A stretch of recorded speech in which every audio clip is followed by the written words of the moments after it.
Hey Eugenio, welcome to Soccer X, your hometown, Miami. Tell us what you're expecting from it this time.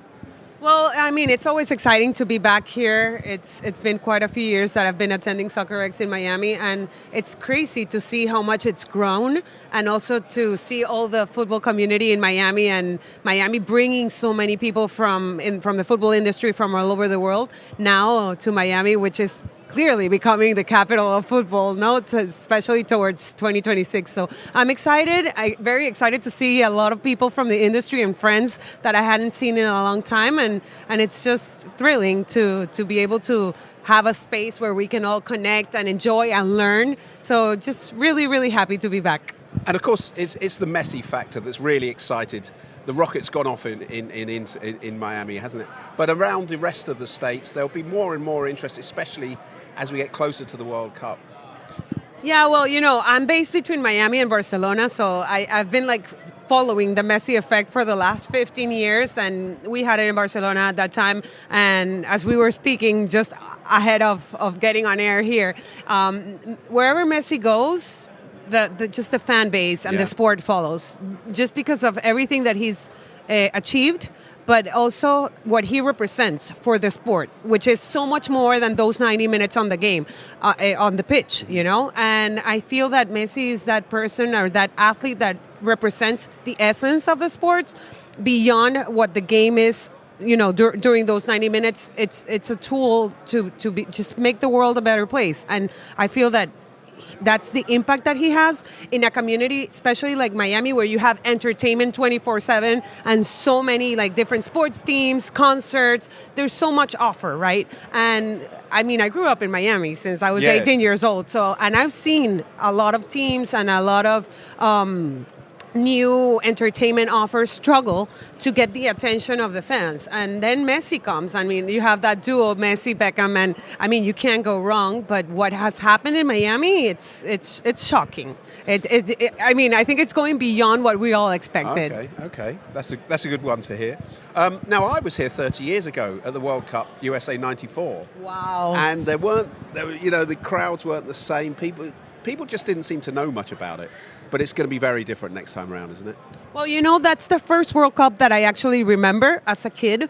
And I remember I was in Venezuela back then because that's my hometown. But then I moved here for college, and Miami is my hometown now as well.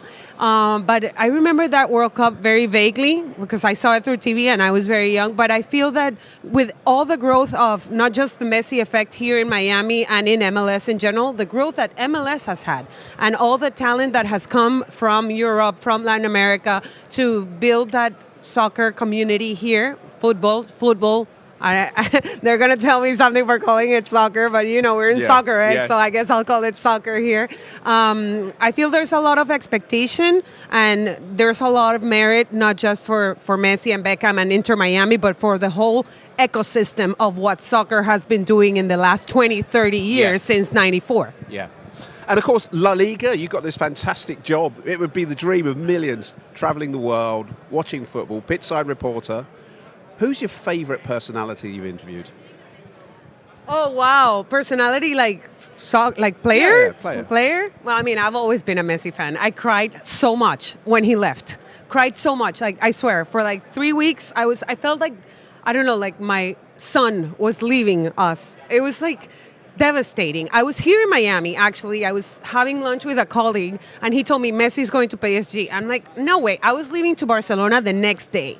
And then I took it, and I was like, no, this is not possible. This is not happening. Laporta said that he was going to renew him, blah, blah, blah.